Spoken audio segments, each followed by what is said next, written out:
This is a PowerPoint on primes. Starting with, of course, with Druid, and you have Arch Sport Mishafin.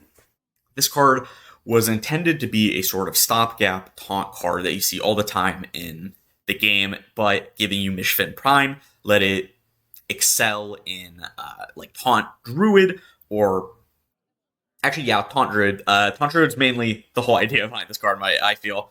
It's not that great as a late game bomb. Maybe if Mishafin Prime was the only card you had to run and not Arch for Mishafin, it would have seen play. Because as we see nowadays, cards like Raid Boss or Nixia were very powerful, or Neptulon as well in Druid as these big bomb late game stat drops to help clear the board and deal with the board. But I still don't know if that would really be the case. It feels like a card that should have been maybe a 10-10 and then would have been a little bit better, but it was understated for some reason. I'm not really too sure why. But yeah, Mishfan, not really that great. You were kind of more thinking about playing Fungal Fortunes from this expansion anyway. Much more powerful card, and then you don't want to run minions with Fungal Fortune, so it's kind of got the short end of the stick.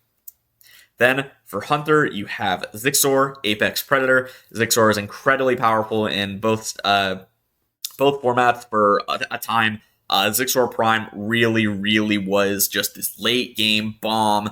It gave you 16 worth of stats, not including any buffs you could have given it, which you had Scavenger's Ingenuity at this time, came out in the same expansion, to really pump it up. If you got that, it would be a, what would it be, 28 in stats. Incredible amount of stats for a bomb. And then Zixor itself has a pretty decent body for a rush minion. Yeah, it's not premium stats, but it is still a 2-4. That does add up a lot. Zixor doesn't really make any cuts in Wild anymore, though. It's just not very useful. I think Zixor Prime should probably, if you wanted Zixor to be playable, should probably go to like 6 mana, and then it would do the same thing it was doing before in Standard, but that's just me. Sorry, then you have Mage with Astromancer Solarian. This is the only Prime to be nerfed. It was actually incredibly powerful. You are, this was in the game at the same time as your Yogg, or your puzzle box of Yogg-Saron. So sometimes you would high roll, get 1, maybe even 2 puzzle boxes, and you just win the game on the spot because of how many spells are being played in one turn. You would build your own board, you would set your opponent's board back behind, you would maybe get some value, you deal damage. It was so incredibly powerful. It went to 9 mana, and it was still pretty good at that point. Of course, Solarian just doesn't really work in Wild anymore. It's so slow, and Mage would never play a card like this. Mage can't make use of slow cards like this anymore because of years of neglect towards decks like this for the class, so it's very unfortunate. Then for Paladin, you have Murgurgle. This card is incredible in both formats. It was actually like a staple in the entire time I was in Standard. It was great in Wild. Coming off a Call to Arms, it was great in Libram Paladin. It only really fell off maybe a year and a half ago. Just not really that great compared to new cards that have come out as the Call to Arms body, and then Murgurgle Prime just really doesn't do anything anymore later in the game.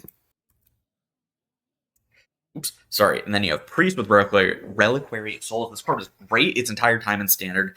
It just provided so much value on a single one mana 1/3. Nothing really, like, not a big investment for the card, but it actually had a use in Shaman, surprisingly, because of Fist of Rodden, which summons a legendary minion equal to the cost of the spell that you play. And of course, the only 1 mana minion at the time was Reliquary of Souls. So you would get them from Fist of Rodden, then you could copy them, copy the reliquaries, do things like that, get more death rattles from them, and then you just win the game through that. Was it good? Not really, but it was very funny and something you could do. Then for Rogue, you have Akama. I talked about before in the Active Outlands video that Akama just wasn't very good. It didn't even see play in Stealth Rogue. That's to tell you how bad this card is. There's not really much you can do with this card, I'm going to be honest, without like overbuffing it. I think I overbuffed it even in my videos, so I don't really know what you would do for it. It's just not that great. Rogue doesn't make use of cards like this. It's kind of like a mid-rangey-ish aggro card, and Rogue would never make use of this. If it were in Hunter, it would be quite good, especially because Hunter has more access to buff cards than Rogue, but all things considered, it just doesn't make the cut. Then you have Lady Vosh. I never saw this card a single time in Wild, I can tell you that, and I can't think of when this would have been played in Standard. Maybe it was useful in like the... I don't know. Maybe I'm just like blanking completely, because I do admit I have a little bit of a hard time remembering like Ashes of Outlands era kind of stuff. I remember like vividly, you know, Skullomance and Darkmoon Fair, Barons, United Stormwind, all that. But like Outlands specifically, I'm just blanking a little, even while I talk about these cards. Yes, I remember them if they like have had history, but for cards that are very Lady Vosh, I just can't remember. I know that it would have not been that great though, because, you know, Outlands was the whole Demon Hunter Warrior show. There's a Demon Hunter and then Warrior beat Demon Hunter, and that was it. So you couldn't have really made use of it back then. And I just don't remember if it ever did anything like Skullomance. Like, I'm blanking on it, truly. Sorry that this isn't the best in-depth review on this one card, but I can't do it. Then we're going to go to Warlock, of course, and you have Canrathad, Ebonlock. Canrathad is a very powerful card. Both of the Prime and the base card actually were powerful for separate reasons.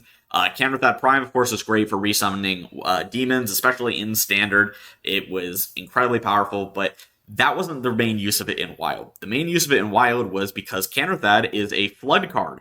Your demons cost 1 less, 2 mana, 3/2. It's like Mech Warper, and we all know how powerful Mech Warper is.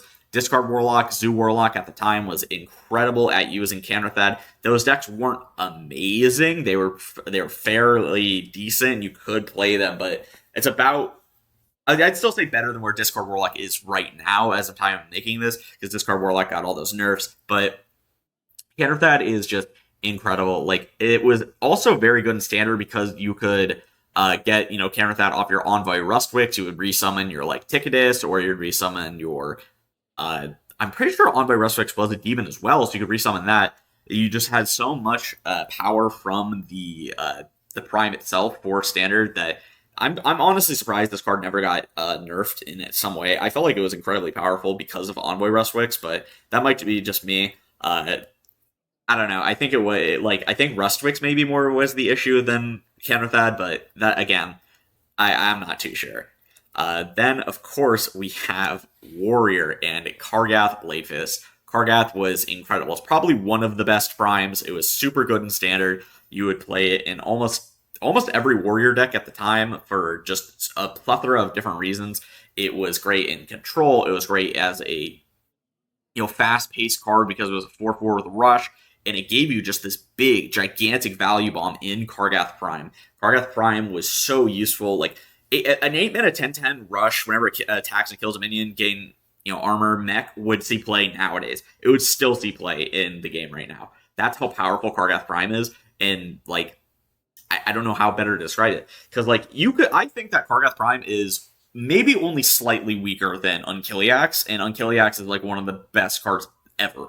You know, like, this Kargath Prime card, you have to understand, like, just how nuts it was for Warrior. Like, if you didn't draw it in the mirror, you were just losing. You were losing the mirror because of how strong Kargath Prime is, and of course Kargath itself. I wouldn't say that whoever got it first won, but I would say that were definitely on the downtrend of, like, winning that game, because if Kargath could survive one turn pretty easily, 10 health is a lot, so you would sometimes gain 20 armor and kill 2 minions with it. It was just unreal. But yeah, that's gonna be it for me. If you enjoyed, make sure to like, comment, subscribe. Tell me what you think about the cards down below. And you see that, right? I got a thing from this company called W. They do energy drinks. I'm not going to say anyone has to do stuff like that. It's no big deal, but it would help and support my channel and things like that. I actually have had it before with one of my friends. I can't remember what the flavor was, but it was actually pretty decent. I'm not going to lie. I ordered some of it because I got like a discount myself. So I'm going to do like a taste for that and do like a little tier list for it. I think that'd be really funny to do at some point, but I don't know. Anyway, if you enjoy, I'll see you guys next time. Rising again! Darker than they've ever been.